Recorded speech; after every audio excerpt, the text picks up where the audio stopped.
Subscribe कीजिए ध्येय IAS channel को और बेल आइकन को दबाइए लेटेस्ट वीडियो सबसे पहले देखने के लिए।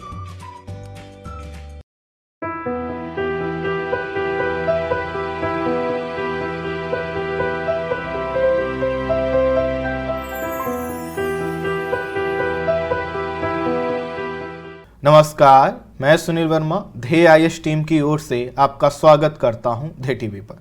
हम बात करेंगे डेली करंट अफेयर्स के अपने प्रोग्राम पर, जैसा कि हम प्रतिदिन करते आए हैं। आज की वीडियो में मैं 3 टॉपिक डिस्कस कर रहा हूं। पहला जो टॉपिक है, इसमें हम बात करेंगे मीथेन के उत्सर्जन पर। समझने का प्रयास करेंगे कि मीथेन के उत्सर्जन से आखिर पर्यावरण पर कौन से निगेटिव इम्पैक्ट पड़ते हैं और किन क्षेत्रों की पहचान की गई है जहां से पर्यावरण में मीथेन का उत्सर्जन हो रहा है। यह उत्सर्जन जो हो रहा है, अगर इसको नहीं रोका गया तो आने वाले समय में यह मीथेन का उत्सर्जन पृथ्वी को एक आग का गोला बनाकर रख देगी। तो ये जो टॉपिक है आपके इन्वायरमेंट के पॉइंट ऑफ व्यू से काफी महत्वपूर्ण है, इसलिए थोड़ा सा इसको डिटेल में समझने का प्रयास करेंगे। वह जो दूसरी खबर है, उसमें हम बात करेंगे खाड़ी के देशों पर और समझने का प्रयास करेंगे जो खाड़ी के देश हम शब्द यूज करते हैं उसका क्या अर्थ है। वहां पर जो प्रवासी मजदूर रहते हैं उनके साथ कौन कौन सी इस समय चुनौतियां आ रही हैं और भारत सरकार के द्वारा कौन कौन से प्रयास किए जा रहे हैं और उसमें क्या क्या नया अपडेट आया है। वहीं जो तीसरी खबर है, उसमें हम बात करेंगे पिनाका मिसाइल सिस्टम पर और समझने का प्रयास करेंगे आखिर उसमें क्या अपडेट है। आइए इन्हीं तीनों खबरों को एक एक करके विश्लेषित करते हैं। सबसे पहले हम बात करेंगे मीथेन के उत्सर्जन पर। कुछ बेसिक चीजों को हम थोड़ा सा पहले समझ लेते हैं, जिससे टॉपिक के जितने भी मिनट्स आए उन पर आपकी अंडरस्टैंडिंग अच्छी हो सके। आपके स्क्रीन पर देखिए, हमने एक कुछ कलाकारी की है और कलाकारी ये की है कि हमने अपने तरफ से पृथ्वी बनाने का प्रयास किया है, जो कि पृथ्वी इतनी गोल नहीं है, लेकिन हमने इमेज बनाने के लिए ऐसी पृथ्वी बना दी है। अब देखिए, अगर आप इस पृथ्वी को देख पा रहे होंगे तो आपको पता चल रहा होगा कि ये जो पृथ्वी है, इससे ऊपर की ओर देखेंगे तो आपको एक वायुमंडल दिखाई देगा और यह जो वायुमंडल है, यह क्या है? विभिन्न गैसों का मिश्रण है। इन्हीं गैसों में कुछ गैसें होती हैं जिनको हम ग्रीन हाउस गैसेस के नाम से जानते हैं। ग्रीन हाउस गैसेस वह गैसेस होती हैं जो वातावरण में क्या करती हैं कि टेम्परेचर को मेंटेन करती हैं। इसको उदाहरण से समझते हैं। जैसे कि ठंड का समय आ रहा है, जब ठंड का समय आ रहा है तो आप क्या करेंगे? कंबल ओढ़ेंगे। तो कंबल जब आप ओढ़ते हैं और ओढ़कर सो जाते हैं और आप क्या करते हैं, उसमें से जो भी आप सांस छोड़ते हैं तो क्या होता है, आपके सांस के द्वारा क्या होता है? कार्बन डाइऑक्साइड बाहर आता है। तो आपने महसूस किया होगा कि अगर आप मुंह ढककर सोते हैं तो क्या होगा? धीरे धीरे उसमें टेम्परेचर बढ़ने लगता, आपको गर्मी का एहसास होता है। ये गर्मी का एहसास क्यों हुआ? क्योंकि आपके कंबल के परत के नीचे क्या हुआ? कार्बन डाइऑक्साइड का रेशियो बढ़ गया। तो जो कार्बन डाइऑक्साइड गैस है वह एक प्रकार का ग्रीन हाउस गैस है। ग्रीन हाउस गैसेस उन गैसेस को कहते हैं जो हमारे वायुमंडल में क्या करते हैं? तापमान को अवशोषित करने का कार्य करते हैं। अगर दूसरे संदर्भों में हम कहें तो आपने देखा होगा कि रात में टेम्परेचर क्या हो जाता है? कम हो जाता है, दिन में ज्यादा हो जाता है। तो ये जो पूरा मैकेनिज्म बना हुआ है, अर्थात सूर्य से किरणें आएंगी फिर वापस जाएंगी, लेकिन फिर भी आपकी पृथ्वी का जो औसत तापमान है वह लगभग 15 डिग्री सेल्सियस बना रहेगा। यह संभव हो पाता है इसी वायुमंडल और इस वायुमंडल में उपस्थित ग्रीन हाउस गैसेस के कारण। अर्थात अगर यह ग्रीन हाउस गैसेस ना होती तो सूर्य की किरणें जो आती हैं और वह जब वापस जाती हैं तो क्या होता है? इनका कोई अवशोषण नहीं कर पाता और जो वायुमंडल में एक एवरेज टेम्परेचर बना रहता है, जिसके वजह से क्लाइमेट बनता है, जिसके वजह से पूरा जो मानवीय जीवन है वह विकसित हो पाता है, वह नहीं हो पाता। तो कुल मिलाकर ये जो ग्रीन हाउस गैसेस हैं, इनकी जो मात्रा है काफी महत्वपूर्ण है। अगर ये ग्रीन हाउस गैसेस की मात्रा बढ़ने लगे तो इसके मतलब यह होगा कि जो भी टेम्परेचर अवशोषित करने वाली गैसें हैं उनका मात्रा क्या हो रहा है? बढ़ रहा है। जैसे कि हमने आपको कहा कि आप कंबल ओढ़कर सोते हैं, सोचिए उसमें क्या हो? ऐसी गैसेस की जो रेशियो है, उसका कंसंट्रेशन है, जब ज्यादा होने लगे जो कि क्या करें? टेम्परेचर को अवशोषित कर ले, तो आपको गर्मी का एहसास ज्यादा होगा। ठीक इसी तरह से जो हमारी वायुमंडल है ये भी एक लेयर है, एक परत है। इसमें जब ग्रीन हाउस गैसेस की मात्रा बढ़ेगी तो इनके द्वारा तापमान अवशोषण करने की क्षमता बढ़ेगी। तापमान अवशोषण करने की क्षमता जब बढ़ेगी तो तापमान का अवशोषण ज्यादा करेंगे। तापमान का जब अवशोषण ज्यादा करेंगे तो एवरेज जो टेम्परेचर हमारी पृथ्वी के वायुमंडल का लगभग 15 डिग्री सेल्सियस होना चाहिए, वह क्या होगा, ज्यादा होगा। और जब ज्यादा होगा तो आप इसी को क्या कहेंगे, ग्लोबल वार्मिंग की समस्या। और जब ग्लोबल वार्मिंग की समस्या है वह क्यों जनरेट हो रही है, क्योंकि हम वायुमंडल में ऐसी गैसों की मात्रा बढ़ा रहे हैं, ऐसी गैसों का उत्सर्जन कर रहे हैं जो कि क्या है, ग्रीन हाउस गैसेस है। और यह गैसेस वायुमंडल में जाकर क्या कर रहे हैं, तापमान को अवशोषित कर रहे हैं। और इन्हीं ग्रीन हाउस गैसेस में आपने सुना होगा, मीथेन का नाम सुना होगा, कार्बन डाइऑक्साइड का नाम सुना होगा। तो कुल मिलाकर अगर ग्रीन हाउस गैसेस की जो रेशियो है, जो उसका कंसंट्रेशन है वो बढ़ेगा तो इससे क्या होगा, औसत टेम्परेचर बढ़ेगा। और जब औसत टेम्परेचर बढ़ेगा तो जो हमारे ठंडे क्षेत्र हैं, प्रश्न आएगा कौन से ठंडे क्षेत्र, तो ठंडे क्षेत्र का मतलब है कि यह देखिए आपके पास यह है आपकी विषुवत रेखा 0 डिग्री अक्षांश रेखा। इससे जैसे जैसे पोल की ओर जाएंगे आपको पता है क्या होगा, 0 डिग्री से जैसे जैसे पोल की ओर जाएंगे, 90 डिग्री की ओर जाएंगे, चाहे नॉर्थ में जाएं या साउथ में, टेम्परेचर क्या होगा, कम होगा। जब टेम्परेचर यहां पर कम है तो आपको पता है कि इन क्षेत्रों में क्या होता है कि बर्फ जमी रहती है। अब जब ये जो बर्फ जमी है, इन बर्फों के नीचे क्या हुआ है, बहुत बड़ी मात्रा में मीथेन और कार्बन डाइऑक्साइड गैस दबी हुई है। तो होगा क्या कि जब इन ठंडे क्षेत्रों का टेम्परेचर बढ़ेगा तो यहां की क्या होगी, बर्फ पिघलेगी। और बर्फ पिघलने से बर्फ के नीचे दबी हुई जो गैसेस हैं, जिनमें से कुछ गैसेस ग्रीन हाउस गैसेस भी हैं, यह बाहर आएंगी। और इनके बाहर आने का मतलब क्या है कि वायुमंडल में ऐसी गैसों का कंसंट्रेशन बढ़ना जो कि क्या करेंगी, ग्रीन हाउस इफेक्ट क्रिएट करेंगी। और ग्रीन हाउस इफेक्ट का ज्यादा बढ़ना, यह ऐसी गैसों की सांद्रता ज्यादा बढ़ना ही क्या है, ग्लोबल वार्मिंग की समस्या। अब देखिए थोड़ा सा इसको हम एक मैप के माध्यम से समझते हैं। अब ये आप देख पा रहे हैं ये आपका 0 डिग्री है। अब इस 0 डिग्री से अगर आप इधर की ओर जा रहे हैं तो हमने कहा टेम्परेचर क्या हो रहा है, कम हो रहा है। अब कल्पना करिए कि यह जो क्षेत्र है, यहां पर जो बर्फ जमी हुई है वह क्या हो, पिघलने लगे। और जब यह बर्फ पिघलने लगे तो इसके अंदर इतना ज्यादा ग्रीन हाउस गैसेस हैं कि वह जब बाहर आ जाएंगी तो क्या होगा, जो ग्लोबल वार्मिंग की समस्या हम फेस कर रहे हैं, यह ग्लोबल वार्मिंग की समस्या और बढ़ेगी। क्योंकि ग्रीन हाउस गैसेस जो यहां से निकलेंगे वह क्या करेंगे, वायुमंडल में जाएंगे। तो ग्रीन हाउस गैसेस जाएंगे, फिर से क्या होगा, ग्लोबल वार्मिंग की समस्या होगी। तो सिर्फ ग्लोबल वार्मिंग की समस्या नहीं होगी, ग्लोबल वार्मिंग अपने आप में क्लाइमेट चेंज को प्रोड्यूस करेगा। और इसके वजह से जो भी यहां पर आपका जो ठंडा क्षेत्र है वो भी गर्म होने लगेगा। ठंडा क्षेत्र गर्म होने का मतलब है यहां जो भी बर्फ है वो पिघल कर क्या होगी, समुद्र में आएगी, सी लेवल बढ़ेगा और कई प्रकार की पर्यावरणीय चुनौतियां उत्पन्न हो। देखते देखते हमारा जो पृथ्वी है, जो हमारा वायुमंडल है, वह इतना ज़्यादा गर्म हो जाएगा कि यहाँ का जो पूरा इकोसिस्टम है वह डैमेज हो जाएगा। और अगर इकोसिस्टम डैमेज हो गया तो आप समझ सकते हैं सब कुछ क्या हो जाएगा, नष्ट हो जाएगा। इसको इस रूप में भी समझिए। देखिए पहले इस इमेज को देखिए, तो आप यह जो इमेज देख पा रहे हैं यहाँ पर, यह देखिए यह जो पूरा क्षेत्र है, आप इस क्षेत्र का नाम मुझे कमेंट बॉक्स में बताइए, ये जो क्षेत्र है कौन सा है और यह कौन सा एरिया है जिसको मैं सर्कल कर रहा हूँ। इसी एरिया को अब देखिए मैं दूसरे इमेज के माध्यम से समझाता हूं। ये देखिए आपका नॉर्थ पोल, और इसी नॉर्थ पोल के पास आप देख पा रहे होंगे तो यह आपका एक आर्कटिक सर्कल है। और यह जो आर्कटिक सर्कल है इसके पास में जो ठंडा क्षेत्र है उसके नीचे बड़ी मात्रा में क्या है, बर्फ के नीचे मीथेन है। और यह मीथेन अब क्या हो रही है, बाहर आ रही। और बाहर इस वजह से नहीं आ रही है कि सिर्फ जो है कि प्राकृतिक क्रियाओं, दरअसल हुआ क्या है कि हमने औद्योगिक क्रांति अर्थात 1750 से लेकर अब तक जो जो हमने परिवर्तन किए हैं, उन परिवर्तनों की वजह से वायुमंडल में जो मीथेन, कार्बन डाइऑक्साइड और अन्य जो गैसेस हैं, ग्रीन हाउस गैसेस जो पहुंची हैं, उन्होंने क्या किया है, टेम्परेचर को बढ़ाया है। तो उसके वजह से जो टेम्परेचर बढ़ा है तो प्राकृतिक रूप से जो आपके वहां पर बर्फ है वो भी पिघल रही है। लेकिन सबसे बड़ी बात है कि इन क्षेत्रों में अब हमने क्या कर दिया है, मानवीय हस्तक्षेप कर दिया। मानवीय हस्तक्षेप इसलिए बढ़ा दिया है कि इन क्षेत्रों में क्या होता है, नेचुरल गैसेस के रिसोर्सेज देखे गए हैं, यहां पर भंडार देखे।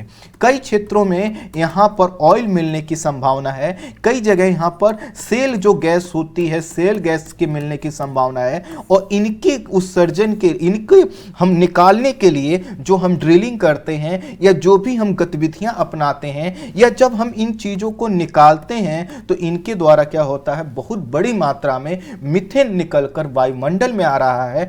अगर हम यह जो मानवीय हस्तक्षेप कर रहे हैं इसको हमने नहीं रोका तो आने वाले समय में वायुमंडल में जो मीथेन की मात्रा है वो काफी ज्यादा होगी।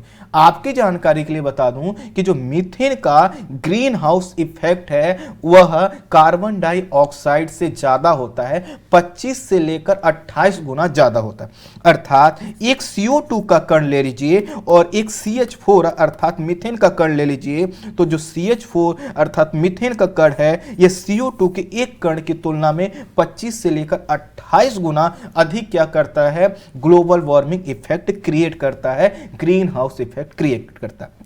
कुल मिलाकर अगर हमने मीथेन का जो उत्सर्जन है अगर इसको नहीं रोका और हमने कुछ नया भी नहीं किया, अर्थात जो हमने उत्सर्जन के लिए जो हम प्रयास करते हैं या जो हमारे द्वारा गतिविधियां होती हैं इसको अगर हमने नहीं भी किया, तो जिस गति से यह जो उत्सर्जन मीथेन का वायुमंडल में बढ़ रहा है तो 2050 तक क्या होगा, ये वर्तमान स्तर अर्थात जो 2020 में स्तर है इससे भी क्या हो जाएगा, आपका 30% ज्यादा हो जाएगा।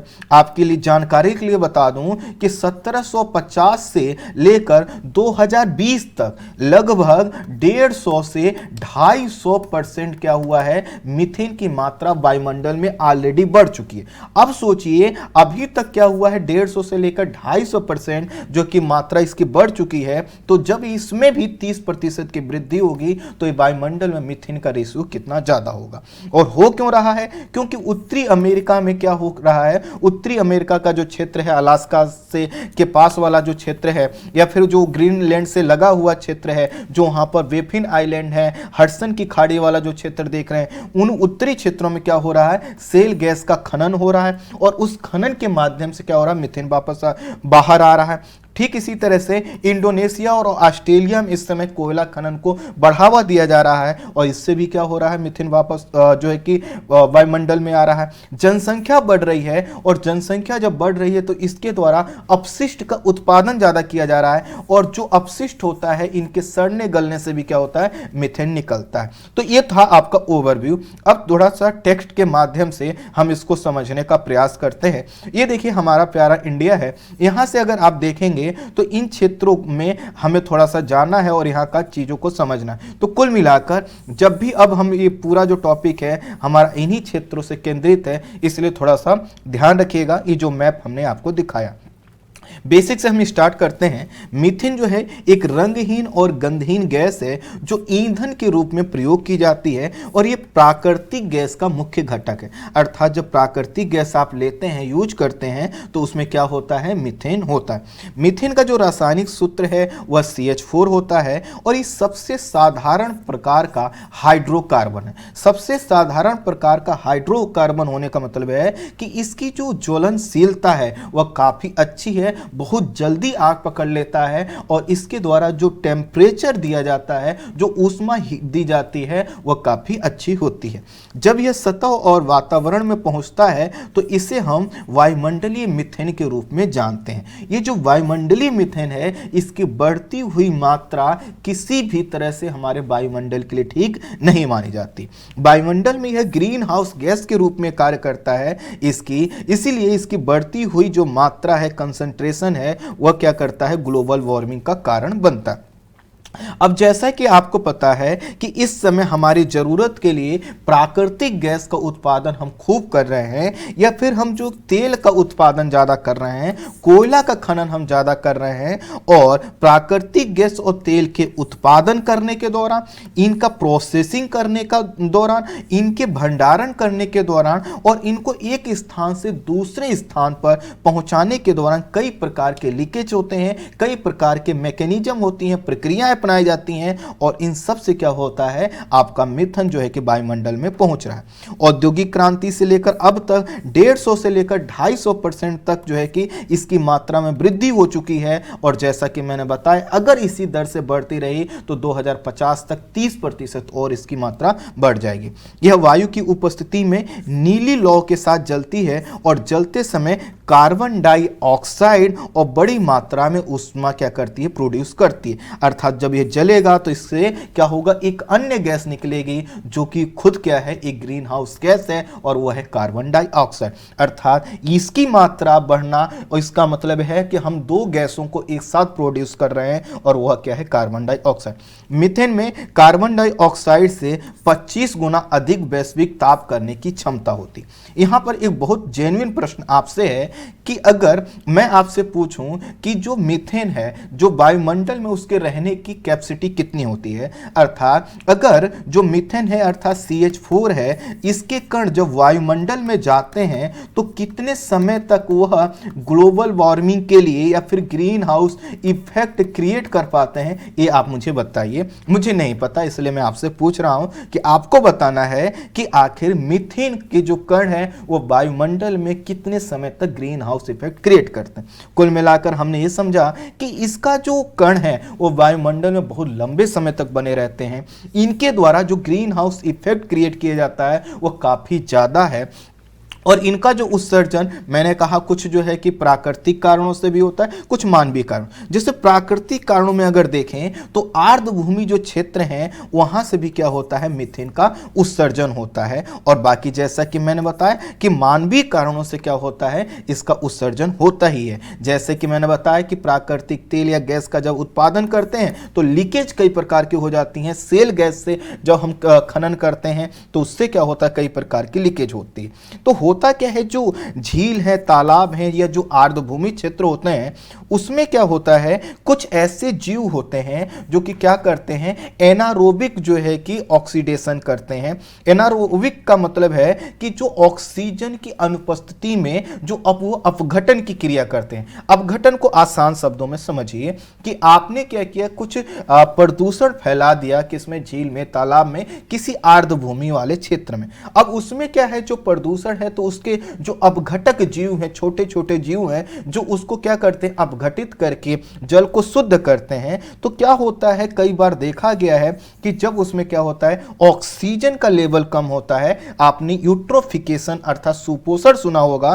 तो क्या होता है कि यूट्रोफिकेशन सुपोषण से ऑक्सीजन का रेशियो कम होता है और वहां पर जो छोटे छोटे जीव हैं उनके द्वारा इसके उत्पादन किया जाता है। दूसरा हमने कहा कि जो आर्द्रभूमि है, तो आपको पता है जो चावल के खेत होते हैं अर्थात जो चावल का प्रोडक्शन किया जाता है, जो मांस का प्रोडक्शन किया जाता है, इससे भी बड़ी मात्रा में क्या होता है, मीथेन का उत्सर्जन होता है। कुल मिलाकर जो हमारे मानवीय प्रभाव हैं उनके द्वारा जो मीथेन का उत्सर्जन होता है वह काफी ज्यादा हो। नेचर पत्रिका में प्रकाशित एक हालिया अध्ययन में यह बात की गई है कि मीथेन लीकेज के संदर्भ में कहा गया है कि जीवाश्म ईंधन का इस्तेमाल करने वाली जो औद्योगिक इकाइयां हैं इनके द्वारा लगभग 40% मीथेन का उत्सर्जन किया जाता है। और ये जो मीथेन का उत्सर्जन है इसको जहां हमें कम करना चाहिए था, तो आपको जानकर आश्चर्य होगा कि अमेरिका जो है कि क्या है, मीथेन का एक प्रमुख उत्सर्जनकर्ता देश है। और यहां पर जो राष्ट्रपति हैं इन्होंने कुछ समय पहले क्या किया था, अभी तो थोड़ा सा विवाद चल रहा है, लेकिन जब ये राष्ट्रपति प्रमुख रूप से थे, अभी तो क्लियर नहीं हुआ कि क्या होना है, खैर, तो ट्रंप प्रशासन ने क्या किया था कि अपने उस रेगुलेशन को ही वापस ले लिया था जिसमें क्या करना था, उत्सर्जन को कम किया जाए। और सिर्फ यह अमेरिका के द्वारा नहीं किया जा रहा, पूरे वैश्विक लेवल पर यह एक नई प्रवृत्ति बन रही है कि अधिक से अधिक रिसोर्सेस को हम क्या करें, उसका दोहन करें। दोहन करने के लिए क्या किया जाए,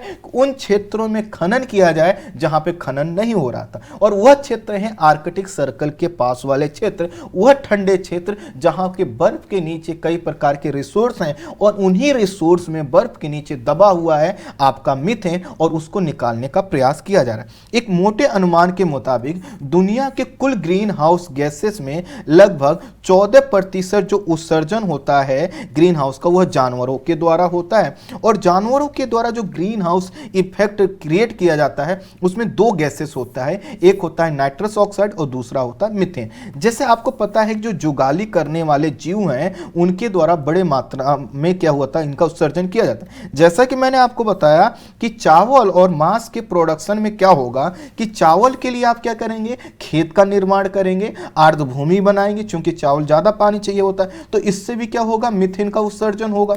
दूसरा, जब आप क्या करेंगे, मांस का कंज्यूम ज्यादा करेंगे तो मांस क्या होगा, यह जानवरों से आता है और ये भी क्या करते हैं, जो जुगाली करते हैं अर्थात जो भोजन को चबाने का ये प्रयास करते हैं, उसके माध्यम से भी क्या होता है, बड़ी मात्रा में जो है कि उत्सर्जन होता है। तो कुल मिलाकर यहां पर मैं यह बताने का प्रयास कर रहा हूं कि जो औद्योगिक क्षेत्र हैं सिर्फ उनके द्वारा मीथेन का उत्सर्जन नहीं किया जा रहा, हमारे आपके सभी के द्वारा अपनी जो दैनिक जीवन है उसको चलाने के लिए भी जो हम प्रयास कर रहे हैं, तो जाने अनजाने में मीथेन क्या हो रहा है, वायुमंडल में पहुंच रहा है।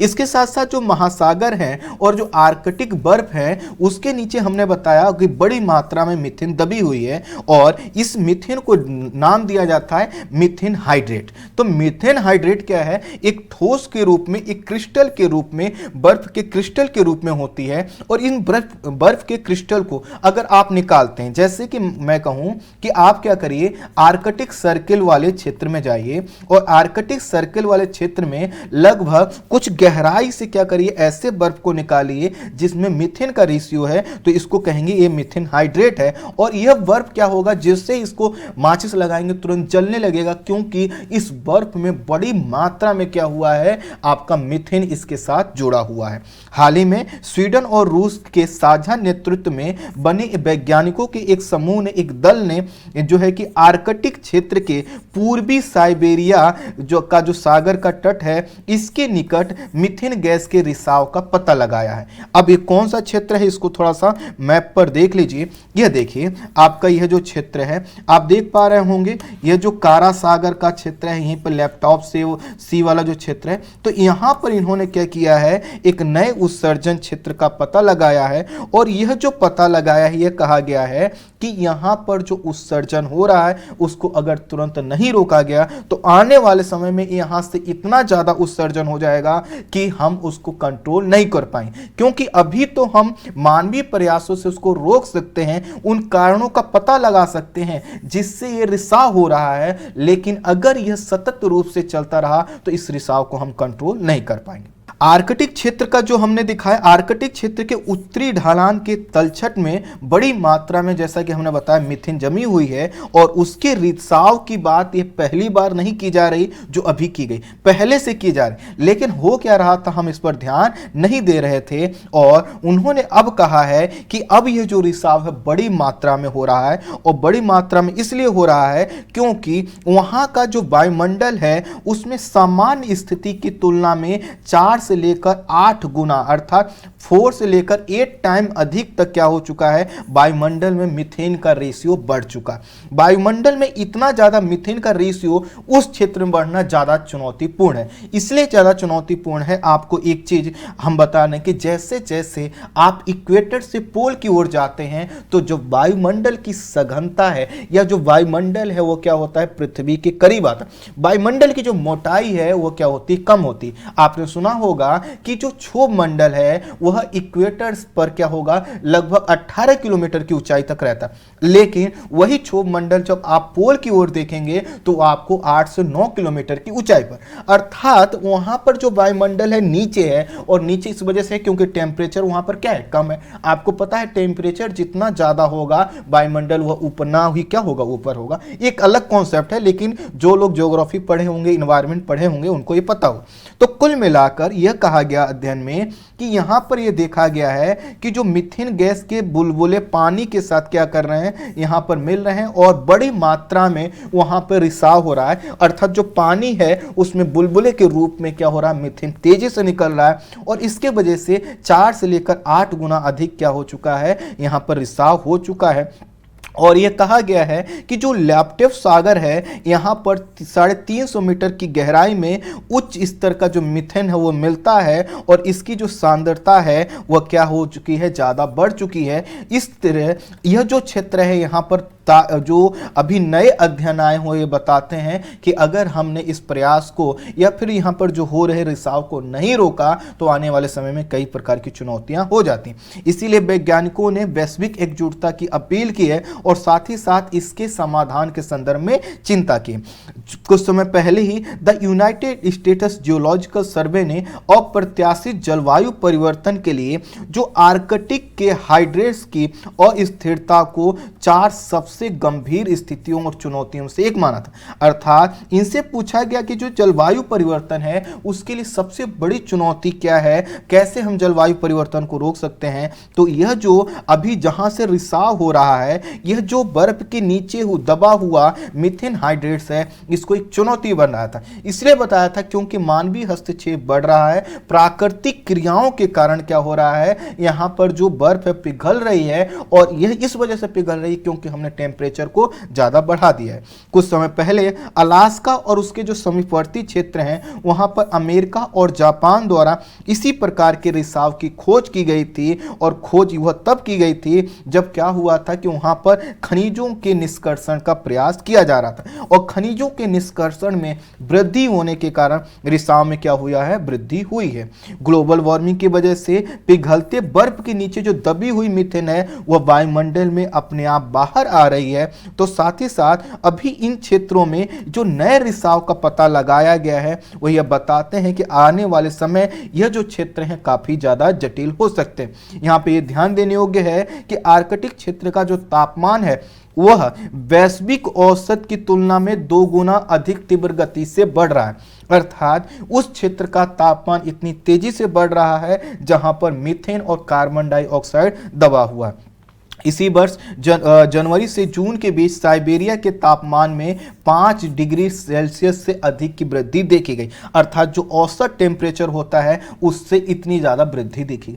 इतनी ज़्यादा वृद्धि होने का मतलब क्या है कि वहाँ की जो बर्फ़ है वो कमज़ोर हो रही है, बर्फ़ बनने की प्रक्रिया कमज़ोर हो रही है, पिघलने की प्रक्रिया तेज हो रही। और उसी में हम जब क्या करेंगे, खनिजों का निष्कर्षण करेंगे। आपने देखा होगा रूस हमेशा क्या है, कई तरह के अपने रिसोर्सेस के माध्यम से एक अपने को पावर बनाने का प्रयास करता है, लेकिन कई बार इन्हीं रिसोर्सेस के दोहन से कई प्रकार की वैश्विक चुनौतियां उत्पन्न होती हैं, जिसमें से एक नई चुनौती है। ऐसा नहीं है सिर्फ रूस के द्वारा किया जा रहा है, अमेरिका और जो भी विकसित देश हैं सभी देशों के द्वारा ऐसा किया जा रहा है। हाल के समय में जो हवाएं हैं या जो गर्म जल धाराएं हैं, इनका क्या हुआ, टेम्परेचर बढ़ा है। और आपने सुना होगा जैसे गल्फ स्ट्रीम की जलधारा सुना होगा, या जो हवाएं चलती हैं वायुमंडलीय हवाएं, इनका जब टेम्परेचर बढ़ेगा तो ये जब अधिक टेम्परेचर होगा तो ये क्या करेंगे, बर्फ को अधिक पिघलाएंगे, उस क्षेत्र के तापमान को बढ़ाएंगे और इसके वजह से भी क्या हो रहा है, यहां पर जो दबी हुई आपकी मीथेन वह बाहर आ रही है। कुल मिलाकर जो साइबेरिया का जो 80% भूमि है वह परमाफ्रॉस्ट जोन में आती है। परमाफ्रॉस्ट जोन का मतलब वो वैसी भूमि से है जिसके ऊपर थोड़ा सा बर्फ जमी रहती है। अगर यह परमाफ्रॉस्ट में आने वाली जमीन अगर इससे क्या होता है, इसकी जो बर्फ है वो पिघलती है तो तेजी से क्या होगा, यहां का मीथेन का उत्सर्जन होगा और जैसा कि हमने बताया इसके कई प्रकार के निगेटिव इंपैक्ट होंगे। एक अनुमान के अनुसार साइबेरिया की यूडोमा परमाफ्रॉस्ट में 500 गीगाटन कार्बन जमा है और मिश्रित परमाफ्रॉस्ट में 400 गीगाटन कार्बन दबा हुआ है। कुल मिलाकर ये जो कार्बन है ये क्या है, मीथेन के रूप में होगा, कार्बन डाइऑक्साइड के रूप में होगा और इसके वजह से क्या होगा, अगर इसको हमने नहीं रोका तो कई प्रकार की चुनौतियां आएंगी। समन प्रौद्योगिकी को अपनाकर हम क्या कर सकते हैं, अर्थात जो हमारे पास टेक्नोलॉजी है सबसे पहले हमें क्या करना होगा, इनका उत्सर्जन कम करना होगा और जो वायुमंडल में मीथेन गया है उसके लिए हमें क्या करना होगा, इनका समन करना होगा। अगर हम इसका करते हैं समन तो क्या होगा, धीरे धीरे वायुमंडल में इनकी मात्रा घटेगी, क्योंकि वायुमंडल में तेजी से अब घटित नहीं होते, लंबे समय तक बने रहते हैं। कहा यह जा रहा है कि जो वेटलैंड्स हैं या जो चावल जैसा प्रोडक्शन है, जो मांस का प्रोडक्शन है, इसको कम कर दिया जाना चाहिए। जो जीवाश्म ईंधन का उत्पादन और उपयोग है इसको कम किया जाना चाहिए, जिससे मीथेन का हो रहा उत्सर्जन उसको कम किया जाए। और सबसे बड़ी बात जो अब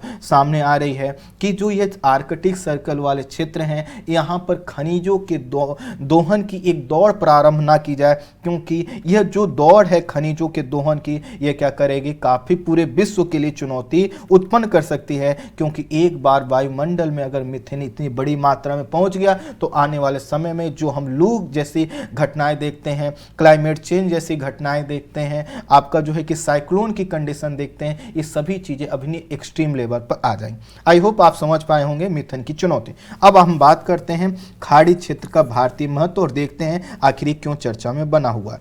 यह जो पूरा टॉपिक है फारस की खाड़ी और उसके पास वाले क्षेत्रों से जुड़ा हुआ है, तो इसको थोड़ा सा हम मैप के माध्यम से देख लेते हैं। ये देखिए, ये रहा आपका भारत और यहाँ से हमें क्या करना है, इस डायरेक्शन में बढ़ना है। तो ये थोड़ा सा मैप छोटा है, इसलिए हम क्या करते हैं, थोड़ा सा बड़ा सा मैप ले लेते हैं। अब यहाँ पर आएंगे तो आपको दिखाई देगा पर्सियन गल्फ, और पर्सियन गल्फ देखेंगे तो आपको यहाँ पे दिखाई देगा कुवैत, यहाँ पे इराक, यहाँ पर आपको ईरान दिखाई देगा, और इधर आप आएंगे तो आपको सऊदी अरब दिखाई देगा, कतर दिखाई देगा, बहरीन दिखाई देगा, यूनाइटेड अरब अमीरात UAE दिखाई देगा, और जो है कि आपका ओमान दिखाई देगा। ठीक इसी तरह से आप यहाँ पर भी देख सकते हैं Saudi Arab, Oman, UAE, Qatar, Bahrain, Kuwait, Iraq, Iran. तो ये पूरा जो टॉपिक हमारा इसी से जुड़ा हुआ है, इसलिए हमने आपको मैप दिखा दिया। इसको समझते हैं। फारस की खाड़ी पश्चिम एशिया में हिंद महासागर का एक विस्तार है जो ईरान और अरब प्रायद्वीप के बीच क्या करता है, जल क्षेत्र बनाता है। इसको दिखा देते हैं, हम फिर से आपको इमेज दिखा देते हैं जिससे आपको और टॉपिक। अब देखिए, ये रहा आपका ईरान और ये रहा आपका सऊदी अरबिया प्रायद्वीप का क्षेत्र। तो इनके बीच में क्या करता है, एक जल विभाजक के रूप में कार्य करता है। ये जो हमने पूरा जल क्षेत्र दिखाया, इसकी जो लंबाई है, ये देखिए आपका ये जो पूरा क्षेत्र है, ये आप गल्फ ऑफ पर्सिया है, तो इसकी जो लंबाई है लगभग 989 किलोमीटर है और इसकी औसत गहराई लगभग 50 मीटर है। अधिकतम गहराई आपको यहाँ पर 90 मीटर दिखेगी। इसके जो तटवर्ती क्षेत्र हैं उसमें देश जो आते हैं, ईरान, इराक, कुवैत, सऊदी अरब, कतर, बहरीन, संयुक्त अरब अमीरात, ये जो देश आते हैं जिनकी लोकेशन से आप पहले ही परिचित हो चुके हैं। ये जो खाड़ी क्षेत्र हैं तेल और प्राकृतिक गैस के दृष्टिकोण से काफी महत्वपूर्ण है, अर्थात यहां से भी क्या होगा, मीथेन का उत्सर्जन होता होगा, लेकिन वो अलग टॉपिक है। फारस की खाड़ी को अधिकतर अरब राष्ट्रों के द्वारा इसका जो एक विवादास्पद नाम है वह अरब की खाड़ी बोल दिया जाता है, लेकिन अंतर्राष्ट्रीय जल सर्वेक्षण संगठन इसको क्या करता है, फारस की खाड़ी के नाम से बोलता है। इसलिए जब भी आप भी लिखिएगा तो फारस की खाड़ी लिखिएगा। Kuwait, Bahrain, Oman, Qatar, Saudi Arab और संयुक्त अरब अमीरात ने 1981 में खाड़ी सहयोग परिषद की स्थापना की थी। इसमें दो देश शामिल नहीं हो रहे हैं, ईरान और इराक, और इसका जो मुख्यालय है अर्थात खाड़ी सहयोग परिषद का वह है सऊदी अरब के रियाद में। अब देखिए, इसका मैंने जिक्र इसलिए किया क्योंकि पूरा टॉपिक इसी से भी जुड़ा हुआ है। इसका जो उद्देश्य है खाड़ी सहयोग परिषद का वह है कि जो भी 6 सदस्य देश हैं इनमें एकता लाया जाए, एकता के लिए समन्वय स्थापित किया जाए, सहयोग और सक्रियता दिखाई जाए, अर्थात जो संबंध है वो काफी मजबूत रहे, म्यूचुअल अंडरस्टैंडिंग बन सके। सदस्य देशों के नागरिकों के बीच सहयोग को मजबूत करना भी उद्देश्य है। उद्देश्य ये भी है कि जो यहाँ के उद्योग हैं, जो खनिज हैं, जो कृषि है, सभी प्रकार के संसाधनों का उपयोग वैज्ञानिक और तकनीकी सहयोग से एक दूसरे का साथ देकर आगे बढ़ाया जाए, नीतियों में समन्वय स्थापित किया जाए और महत्वपूर्ण मुद्दों पर एकमत बनाने का प्रयास किया जाए। यह जो है कि इसका उद्देश्य है। भारत के विदेश मंत्रालय की सूचना के अनुसार लगभग 8 मिलियन से अधिक भारतीय एशिया में रहते हैं, जिसमें से अधिकांश जो है कि खाड़ी सहयोग परिषद से जुड़े सदस्य देशों वाले देशों में रहते हैं। अर्थात जो खाड़ी सहयोग परिषद के जो 6 देश हैं उसमें अधिकांश जो है कि भारतीय रहते हैं। आपको जानकर आश्चर्य होगा कि खाड़ी सहयोग परिषद के देशों में काम करने वाले कुल जो कामगार हैं, जो वहाँ पे लोग अपनी सर्विस देते हैं, उसमें से 30% से अधिक हिस्सेदारी से भारतीयों की है। और इनके द्वारा लगभग हर साल $40 बिलियन से अधिक का क्या किया जाता है, रेमिटेंस भेजा जाता है। और यह रेमिटेंस भारत के क्या होता है, फॉरेन जो हमारा करेंसी है उसकी मात्रा बढ़ाता है और देश की संपन्नता के लिए बढ़ाता है। तो कोरोना महामारी के चलते कुछ माह पहले क्या हुआ था कि अधिकांश जो भारतीय है वो वापस लौट आए थे, जो कि अब वापस जाना चाहते हैं, लेकिन खाड़ी सहयोग परिषद के सदस्य देश अभी इस प्रकार के किसी भी पहल के लिए तैयार नहीं। आपको पता है कि जब खाड़ी सहयोग परिषद जो कोरोना का फेस कर रहा था तेल की कीमतें काफ़ी कम हो गई थी, तो यहाँ के देशों ने एक पॉलिसी लाया था। पॉलिसी यह थी कि क्यों ना हम क्या किया जाए, जो हमारे यहाँ बाहर से लोग आकर काम करते हैं उनकी संख्या को कटौती की जाए, कम की जाए। और उसी समय कोरोना के ही फेज में बहुत जब लोग वापस आ गए, तो अब क्या है, ये लोग जब वापस जाना चाहते हैं तो इनके सदस्य जो देश हैं, ये जो देश हैं, इनके द्वारा सहयोग की गुजारिश भारत के द्वारा की गई है। जो खाड़ी सहयोग परिषद सदस्य के द्वारा इनके द्वारा आयोजित एक रणनीतिक वार्ता को संबोधित करते हुए भारतीय विदेश मंत्री एस जयशंकर ने उल्लेख किया है कि बड़ी संख्या में भारतीय कामगार और पेशेवर अपना जो है कि कार्य पुनः शुरू करना चाहते हैं और लौटना चाहते हैं, जिसके लिए सभी देशों द्वारा सकारात्मक प्रयास की आवश्यकता है। लेकिन यहाँ पर जो हमने बताया, तेल की कीमतों में अत्यंत कमी आ गई थी और जो इन्होंने कहा था कि जो भी हमारे भारतीय प्रवासी हैं, जो अन्य प्रवासी हैं, उनकी संख्या में हम कटौती करेंगे। तो अभी तक इनके द्वारा कोई ऐसी पहल दिखाई नहीं देती कि यह तुरंत वापस बुलाना चाहते हैं। इसके पीछे का कारण यह है कि जैसे कि हमने इसका खाड़ी सहयोग परिषद का आपको जिक्र किया, यह परिषद प्रयास करता है कि ऐसे मुद्दे पर एक समन्वय बनाया जाए और तभी क्या किया जाए, आगे पहल किया जाए। अब यहाँ पर खाड़ी सहयोग परिषद भारत के लिए न सिर्फ रोजगार और रेमिटेंस के पॉइंट ऑफ व्यू से महत्वपूर्ण है, बल्कि भारतीयों की संख्या जब वहाँ पर रहती है अधिक, तो इससे क्या होता है, आर्थिक, सामरिक और सांस्कृतिक जो महत्व है सभी देशों के बीच वो बना रहता है। जैसा कि आपने देखा कि अभी पाकिस्तान ने एक अपील ये की थी कि जम्मू कश्मीर का जो क्षेत्र है वह क्या करें, सभी देश पाकिस्तान के हिस्से में दिखाएं, लेकिन सऊदी अरब ने उसको से डिनाई कर दिया। ये किस वजह से डिनाई किया? क्योंकि भारत का जो संबंध है वो काफ़ी मजबूत है। तो कई मिलाकर यहाँ पर भारत के लिए कई प्रकार के अवसर हैं, लेकिन ये अवसर तभी हो सकते हैं जब भारत के लोग वहाँ पर रहें। भारतीय कंपनियों की प्रौद्योगिकी, निर्माण और आतिथ्य के क्षेत्र में कई कंपनियां वहाँ पर पहले से कार्यरत हैं, लेकिन जो लोग भारत के जब वह लॉकडाउन लगा और सभी चीज़ें हुई तो वह वापस लौट आए, जिसके वजह से यह कंपनियां स्किल्ड लेबर के अभाव का सामना कर रही हैं। अर्थात वहाँ पर जो कंपनियां, भारतीय कंपनियां, उनको भी लेबर की आवश्यकता है। ये जो खाड़ी सहयोग परिषद है, यह भारत की तेल संबंधी आवश्यकता का लगभग 34% की आपूर्ति करता है। इसीलिए भारत का प्रयास यह हो रहा है कि यहाँ पर न सिर्फ लोगों को रोजगार मिले, बल्कि आने वाले समय में क्या हो कि यहाँ से जो हमारा संबंध वो मजबूत हो। लेकिन सबसे बड़ी बात है कि जो वापस जाने वाले श्रमिक हैं उनमें संक्रमण का खतरा है, और साथ ही साथ जो लोग जाएंगे अगर वह बीमार पड़ते हैं तो स्वास्थ्य संबंधी कई प्रकार की चुनौतियां उत्पन्न हो सकती हैं, और इसी के कारण क्या हो रहा है, सभी देश तैयार नहीं हो पाए। तो आप समझ पाए होंगे खाड़ी सहयोग परिषद क्यों चर्चा में है। अब हम बात करते हैं Pinaka multi barrel rocket launcher की। थोड़ा सा ज़्यादा इसकी व्याख्या नहीं करेंगे, आप ये वैसे भी डिफेंस का टॉपिक है और आपके लिए मिसाइल और सभी चीज़ें तो काफ़ी आपके लिए अच्छी होती हैं, आपका इंटरेस्ट होता है। तो ये देखिए आपका Pinaka multi barrel launcher system है, इसको आप दे सकते हैं। पिनाका मिसाइल सिस्टम है जिसको हाल ही में टेस्ट किया गया है। इस इमेज को देखिए, थोड़ा सा आपको बहुत भारी टाइप का लगेगा और है भी, तो इसी को थोड़ा सा हम समझ लेते हैं, ज़्यादा डिटेल में नहीं जाएंगे। Pinaka multi barrel rocket launcher Bharat में उत्पादित एक बहुखंडीय रॉकेट लॉन्चर है। इसे भारतीय सेना के लिए DRDO के द्वारा विकसित किया गया। पिनाका में दो बनने हैं इसके वर्जन, मार्क 1 और मार्क 2। तो मार्क 1 जो होगा वह 40 किलोमीटर के लिए है और यह अभी इसका प्रोडक्शन भी होता है और ये सेना में अपनी सेवा भी देता है। जो मार्क 2 है इसको 65 किलोमीटर तक की अधिकतम सीमा के लिए इसको जो है कि एडवांस रूप में इसको डिजाइन किया जा रहा है और इसी का क्या किया गया, हाल ही में टेस्ट किया गया।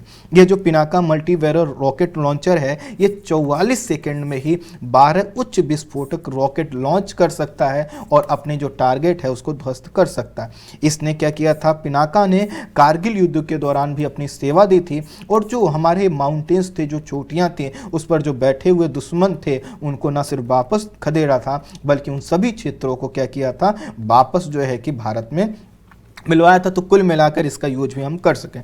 पिनाका का जो विकास है दिसंबर 1986 में शुरू हुआ और 4 साल में इसको तैयार किया जाना था और इसके लिए क्या किया गया, जो आपका जो है कि armament research and development establishment Pune स्थित DRDO प्रयोगशाला ने इस प्रणाली का विकास किया और इसको एक ट्रक पर लगाया जाता है जो टाटा कंपनी के द्वारा बनाया जाता है और इसका जो उत्पादन किया जा रहा है लार्सन एंड टुब्रो और DRDO के माध्यम से किया जा रहा है। इसका जो प्रयोग है वो समीपवर्ती जब युद्ध क्षेत्रों में जब सेना पास में होती है या उनकी सेना तेजी से बढ़ रही होती है तो जो नज़दीकी टारगेट हैं उनके लिए इसका जो प्रयोग है काफ़ी अच्छे तरीके से किया जाता है। भारत ने इसे रॉकेट दागने के लिए जो पहले रूसी ग्रेड नामक हम सिस्टम का प्रयोग करते थे उसको रिप्लेस करने के लिए इसका विकास किया है। पिनाका बैटरी सिस्टम में 6 व्हीकल लॉन्च होते हैं और बाकी सब चीज़ें लिखी हुई हैं, काफ़ी कुछ समझने वाला नहीं है, आप इसको पढ़ लीजिएगा। तो आज के वीडियो में इतना ही। Thank you so much.